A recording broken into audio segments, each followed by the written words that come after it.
Sports bettors, I have 3 player props on Underdog Fantasy. One is in the NHL, 2 are in the NBA. So the first play I'm on, let's just get into it, is right here. Nathan MacKinnon, under 5 shots on goal. So what you're going to see is, hey, Underdog has his line at 5. Sportsbooks are at 4.5. Prize Picks, Underdog's direct competitor, is also at 4.5. Right? In sportsbooks, they don't have the over heavily juiced. You can see PointsBet, resorts, Sports Illustrated, heck, even some sports books, Betfred and Sports Illustrated and Wind Creek, they have the under 4.5 shots on goal as the favored outcome, and we're getting under 5.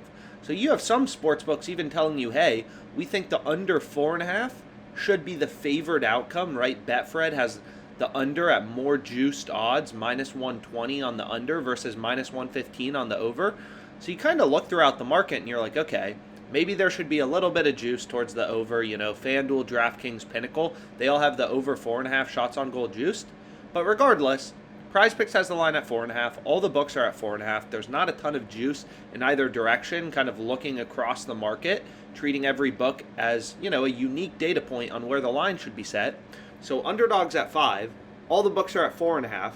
Underdog's too high, right? We have dozens of data points, real-time price data points, books pricing this exact same wager. They're all saying the line should be at 4.5. We're getting under 5, right? So we want to take the under. Underdog is too high, so the value is on the under. It's kind of like if you knew a stock was trading for $45, and this stock is trading on all these stock exchanges around $45, and then it's $50 on Underdog. You want to sell, right? You want to sell. You want to sell, you want to short, because the rest of the market is telling you the stock should be worth 45, and you can sell it at 50. So you're getting $5 in profit margin. It's kind of the same concept here, and that's exactly how a sharp sports bettor thinks, right? You're looking through the market, you're hunting for value. So let's keep going. Another example is right here. Ovechkin, you can take him under 5. All the books are at 4.5. Not a ton of juice in either direction. And again, a lot of people are like, 5 versus 4.5. These bumps don't really matter. I mean, they really do, right? Like, you can see literally on the, 3 games ago, Ovechkin had against the Ducks 5 shots. So that's a case where if we would have taken the under, we would have pushed on Underdog, right? If we had under 5 and we would have taken this on Underdog, we would have pushed. Whereas if you had him under 4.5, you would have lost, right? Because he had 5 shots. So these half points, especially in shots on goal, markets like that, they really matter. So next plays I have on Underdog are from the positive EV tool on OddsJam. So this play looks good on Thrive Fantasy if you use Thrive or Underdog. So Thrive Fantasy works very similar to Underdog. But on Underdog Fantasy, we've kind of gone through the math of how this platform works. Is what's mathematically optimal is 3 pick entries. So you want to find 3 picks that you believe are profitable at minus 122 odds. So the first strategy, we just discussed, you can use this screen, right? You can use the OddsJam screen. So here we can see Ovechkin. His line on Underdog is 5 right here. 5, 4.5 on all the sports books. Not a ton of juice. Alexander Ovechkin under 5 on Underdog. So getting his under, right, at minus 122 in a 3-pick entry seems pretty good.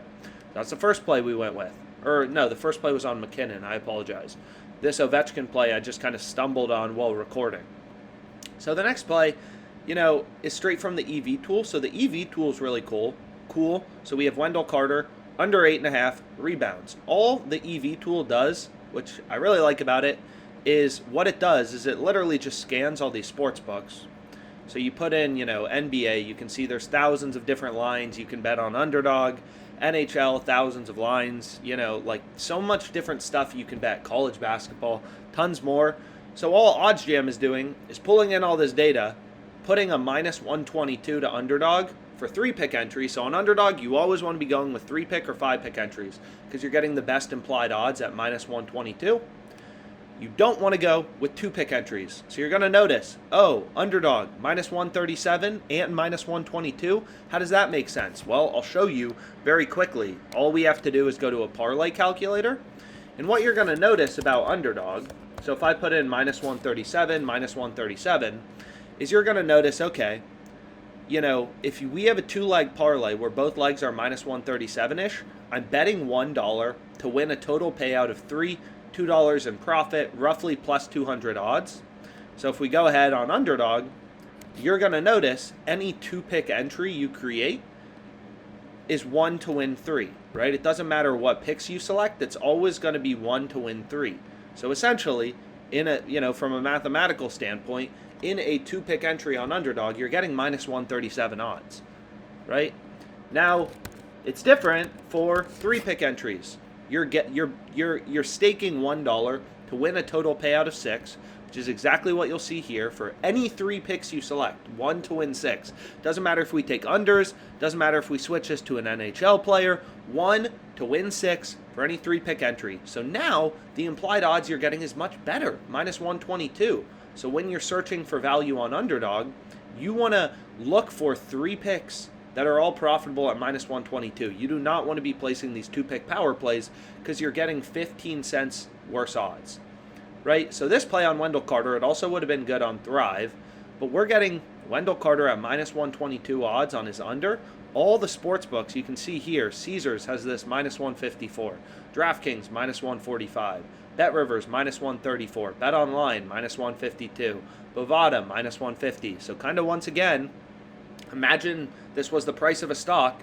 Now, on Underdog, you can buy this stock for 122. You have Pinnacle, the sharpest sportsbook in the world, the most efficient betting market. So let's say the best stock exchange. They're telling you, hey, this stock should be $163. Bovada is telling you it should be $150. BetOnline, another very sharp offshore sportsbook, they're telling you the stock should be $152. And hey, you can get it at minus 122. That seems pretty good, right? So once you understand how Underdog payouts work, and you kind of internalize that this platform is just, you're basically getting the same implied odds at minus 122 for any picks you select. So the strategy, for making money on Underdog is ruthlessly compare the lines on Underdog, right, to those on the sports books and look for spots where books have the under heavily favored or the over heavily favored. What would be the worst bet of all time? So you can see there's some more EV plays here. Josh Hart, under 5.5 rebounds. Troy Terry, over half of a point. But this play was actually on Prize Picks, this Troy Terry play. So I already took it on Prize Picks, so I ended up holding off taking it on Underdog.